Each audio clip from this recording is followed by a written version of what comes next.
James Stewart as the six-shooter.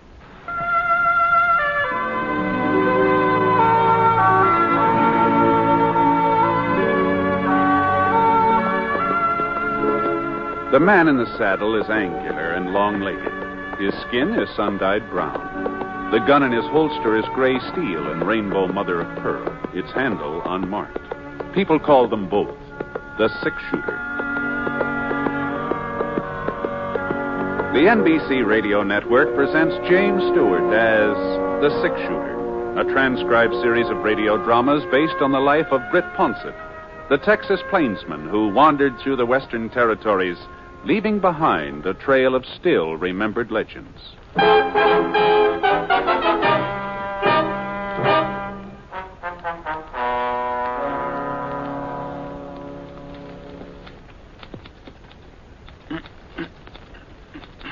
How's that, Alf? Short enough for you? I asked you if it was short enough for you. Well, give me the mirror so I can take a look. There you are. Well? Don't look to me like you cut it at all. Oh, now, Alf. No, it's still there, ain't it? Hanging down the back of my neck. Well, I figured you'd want to be in style. Fellows in just the other day come from Kansas City. Said that's the way all the Easterners are having a haircut. Well, I ain't no Easterner, and I don't aim to be spending a quarter every week for a shave and a haircut, so start slicing it off. Okay. I need to get the head up. Oh, sorry, Breezy. I reckon I ain't feeling up to snuff today. Can't say as I blame you. I heard about the town meeting last night. Yeah. You, told him yet? I don't see why everybody's in such a rush all of a sudden. They waited 40 years. A couple more hours ain't gonna make no difference. You're, gonna do it today then, huh? Yeah, I'm gonna do it today. Poor old Gabe. Wonder how he'll take it. I'm sure glad it ain't me that has to break the news. Stop talking about it, Breezy, and finish my hair. Well, Gabe's a sensible man.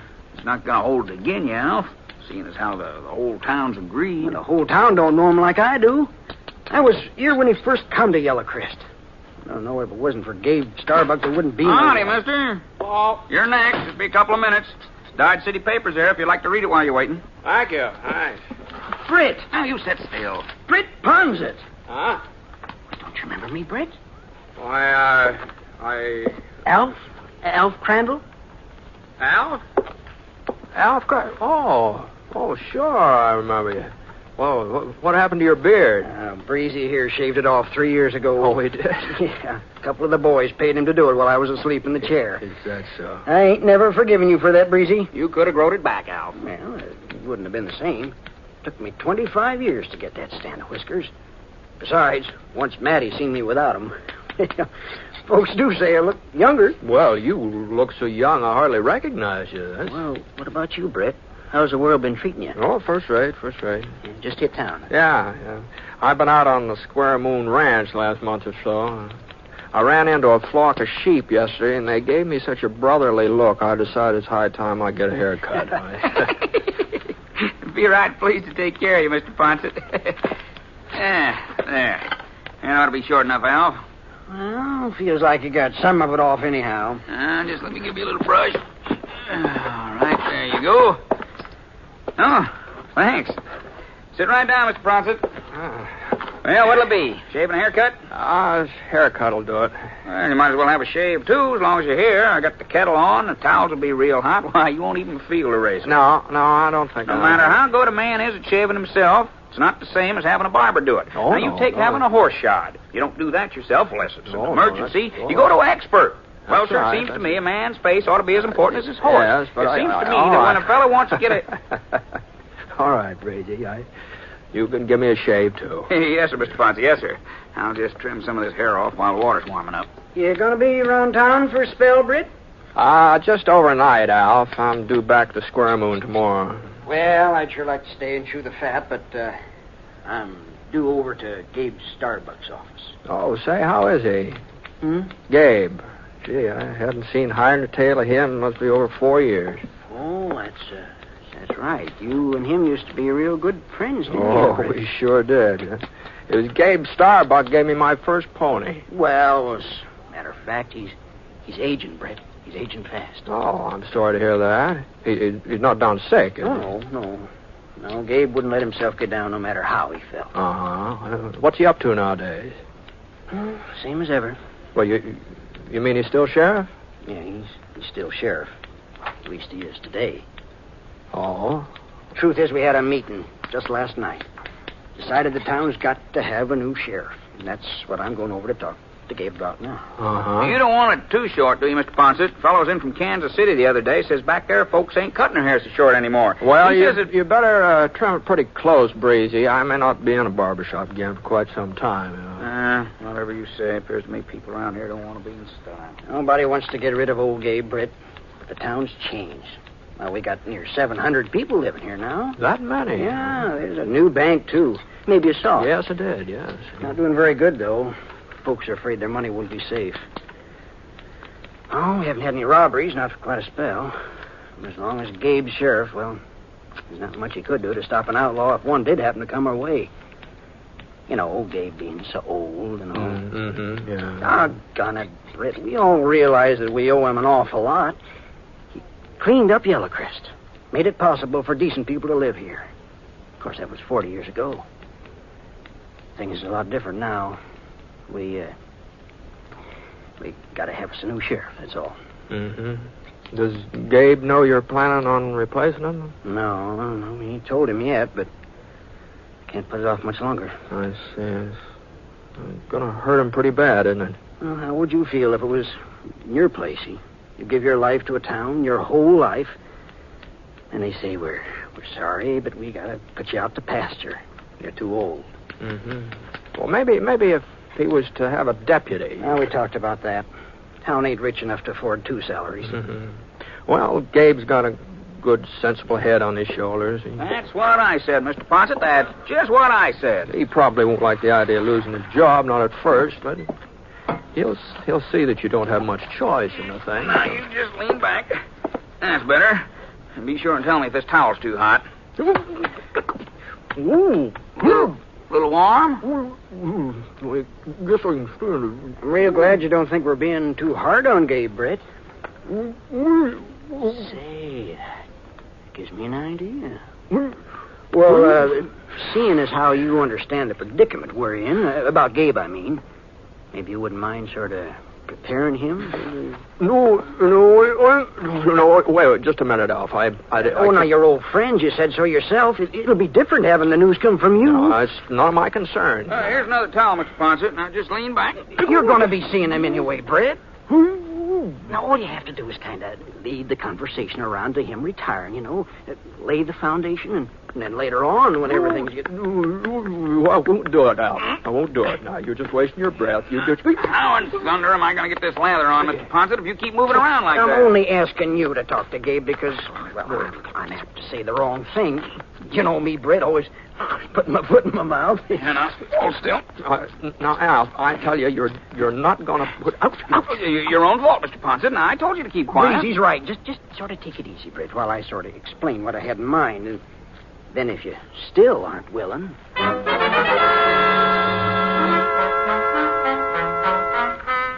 Well, between the shaving and the hot towels and Al harping at me, well, not that I agreed to tell Gabe the town's getting a new sheriff. I didn't agree to that, mind you, but all I said was that I'd sort of feel him out, see how the land was lying.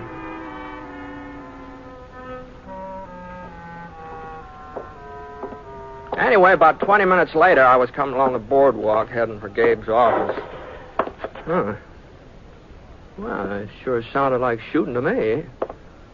When I looked around, nobody seemed to be paying any attention. What's that? The fellows arguing politics over the post office steps. They didn't even stop to take a breath. And the ladies in Johnson's Mercantile, they went right on measuring yardage like they hadn't even heard it. Well, I was pretty sure where it was coming from now. I was right behind the sheriff's office. I opened the front door. No sign of Gabe. No sign of anybody, for that matter. And, then I saw him. Right through the back window. And I saw why folks hadn't been very upset about the gunfire. Gabe was having himself a little target practice out there. aiming at a tin can sitting on a pile of lumber. It had just been 4 years since I'd seen him last, but... Oh, he looked good 10 years older. Smaller, too. He kind of shrunk and bent over with thin yellow-gray hair and long, bony arms that didn't seem to have much meat on them.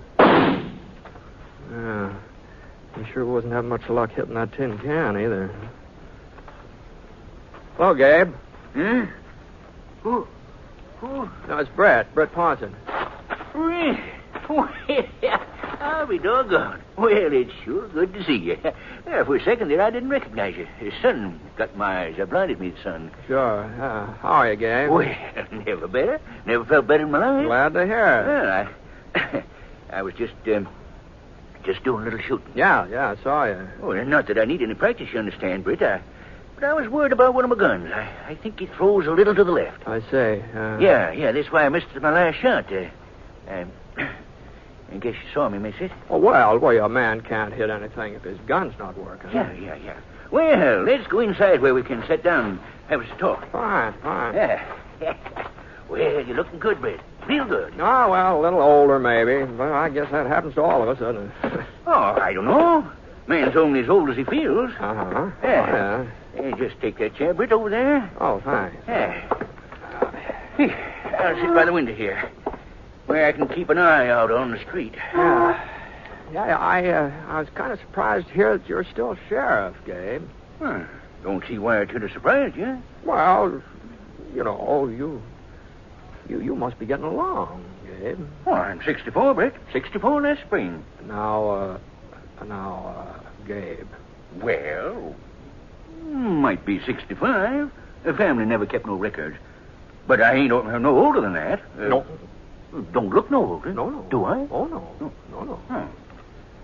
You still living alone? Well, of course I'm still living alone. You think I need a keeper or something? Oh, no. I was just wondering if you ever got a hold of that ranch you used to talk about. That's all. You remember? Ranch? Yeah, don't you remember that? When I was a kid, you always said someday you're going to have a ranch. After you'd retired from being sheriff, of course. Oh, I still aim to do it.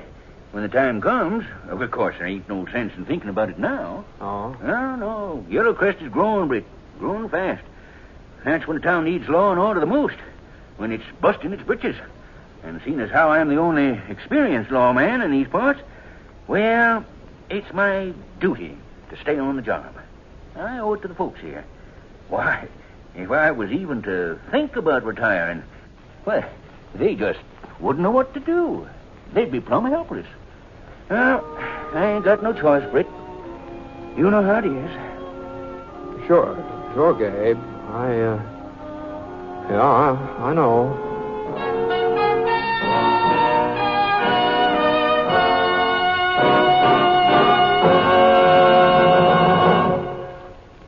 We had a long talk, Gabe and me, sitting there in the office watching the wagons creak along outside the window. I guess we about covered everything. Folks we'd known, old times. The only thing we didn't discuss was Gabe's retiring from sheriff. Anyhow, after I left him, I had supper and took a little stroll. Oh, it must have been about 9 o'clock when I got settled down for the night in my room in the Parker Hotel. The bed was real comfortable, a lot softer than those bunks out at Square Moon Ranch. Maybe that's why I had so much trouble dropping off to sleep. Yeah? Yeah, who is it? Alf Crandall. You asleep, Britt? Oh, no. Come on in, Al. Oh, come on in. I'll just get this lamp turned over here. There we are. I didn't mean to wake you. Ned Parker told me you only turned in a few minutes ago. Yeah, pull up a chair. Thanks. You know, I was looking for you this evening after supper. Well, I went for a walk. Oh? You were right, Alf. Yellowcrest sure has changed. That's a fine new church going up there by the creek. Yeah. Well, what I wanted to find out, Bit, was whether you talked Lots to of new Gabe buildings over south, too. Mighty fancy houses. Some of them look like they're going to be 2 stories high. Great. Over there. Yeah? How'd he take it? Why, how did he take what? Oh, you mean Gabe? Well, who else would I mean? Well, Well, I didn't tell him, Alf. Huh? I told you I couldn't do it. I just couldn't do it. I don't blame you, Britt. I shouldn't have asked you in the first place. It was my job. I did kind of hint around once or twice, but I could see what it did to him. Just the idea of not being sheriff anymore. It's all he's got, Alf. He doesn't have a family and kids to worry about. Gabe's the sheriff of Yellowcrest, and if he ever stops being the sheriff, he won't be anything. I know, Britt. I know, but what can we... What's that?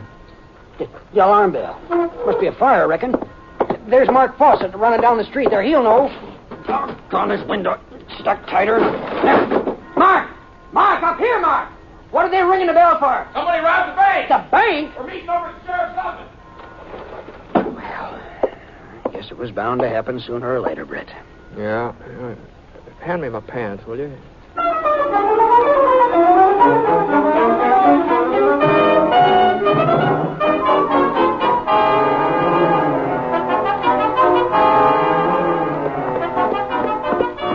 bell was still ringing when Alf and I rode up to Gabe's office.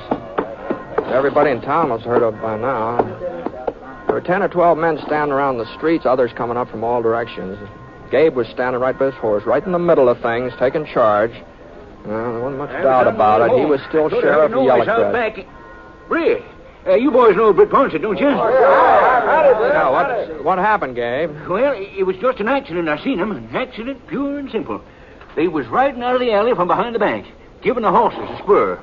Couldn't get a look at their faces, but the way they was riding, that made me suspicious. Uh-huh. So I thought maybe I ought to see if everything was all right at the bank. Went around to check. Back door was broke open, wide open.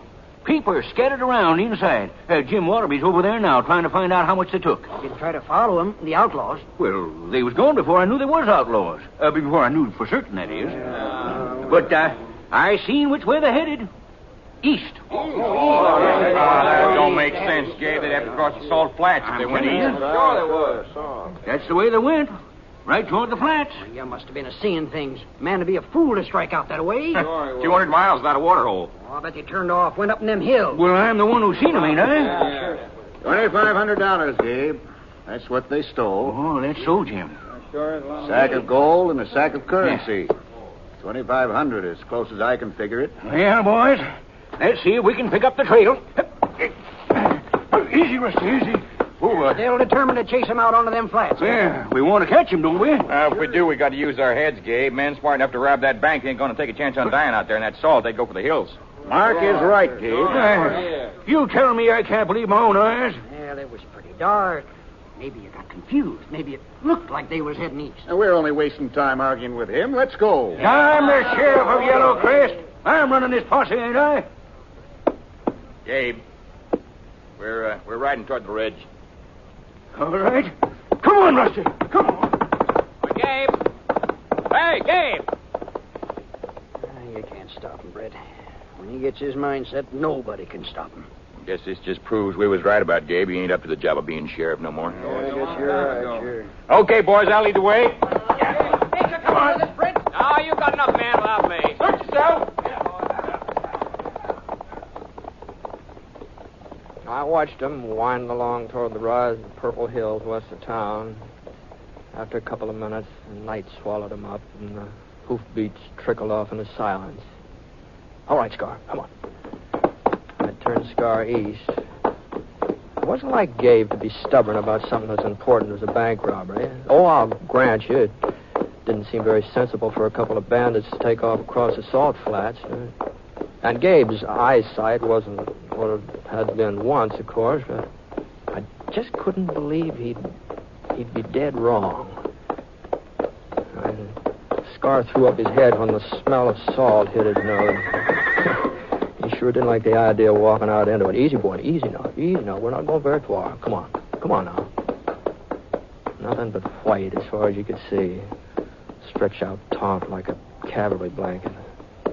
White salt picking up the moonlight and bouncing along ahead of us. The funny thing, though, there was only one set of hoof prints out there on the flats.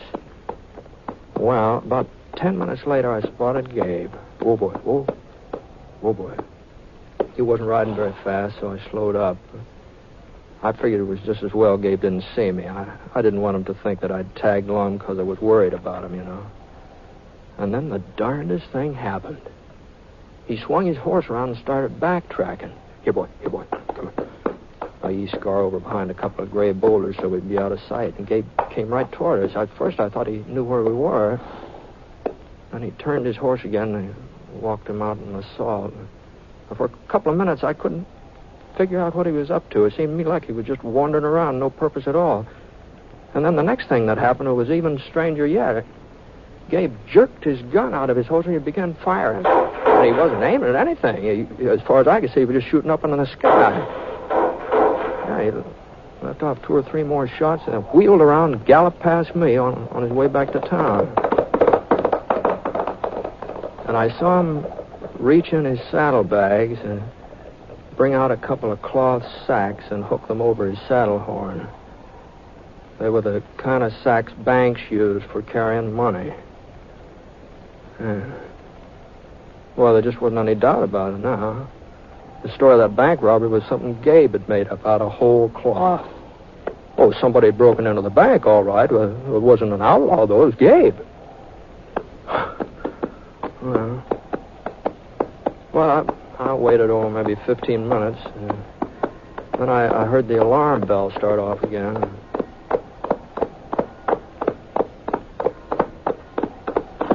The posse was pulled up in front of Gabe's office. Bell must have brought him out of the hills. Gabe was handing the cloth sacks to Jim Waterby.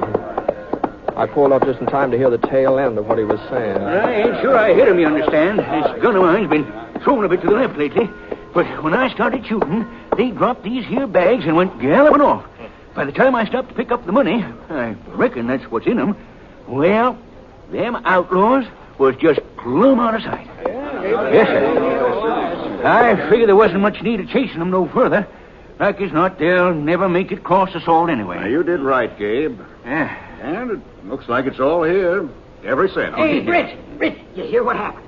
Gabe caught up with the bandits, shot it out with them, and brung back what they stole.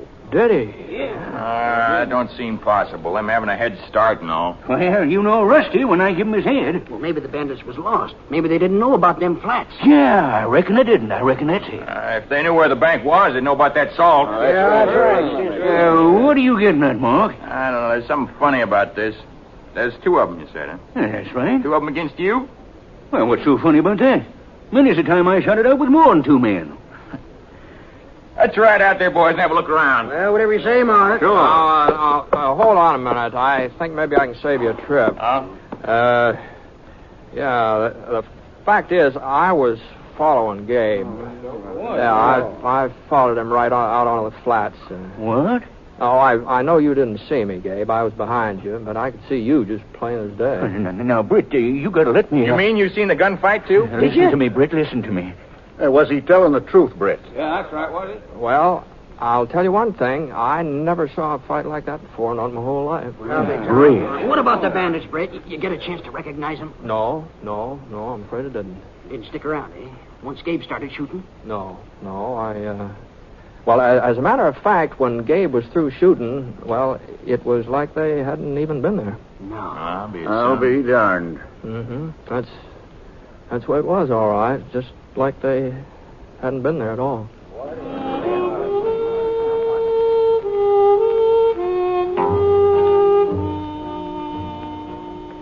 I don't know how Gabe had found out that the town was talking about having a new sheriff. I guess he sort of sensed it, the way folks have been acting. Of course, after this hold-up, well, they figured out maybe they could afford giving him a deputy.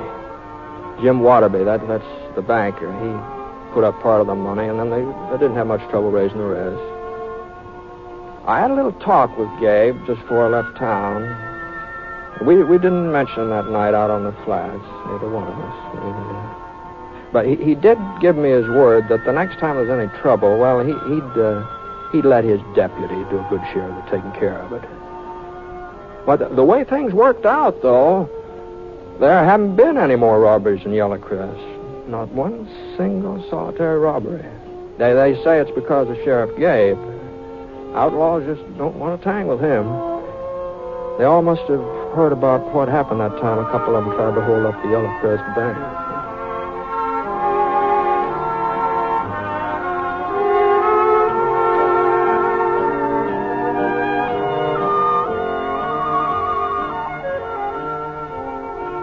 The Six Shooter is an NBC Radio Network production in association with Review Productions. It is based on a character created by Frank Burt, and the transcribed story is written by him. Mr. Stewart may currently be seen in the Universal International picture, The Glenn Miller Story.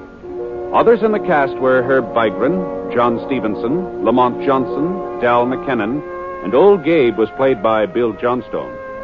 Special music for this program was by Basil Adlam, and the entire production is under the direction of Jack Johnstone. All characters and incidents were fictitious, and any resemblance to actual characters or incidents is purely coincidental. And now, from all of us who each week bring you the Six Shooter, a special salute to NBC-affiliated station WGBF, Evansville, Indiana, on the occasion of their 30th anniversary. Happy anniversary, WGBF, and best wishes to all of your listeners.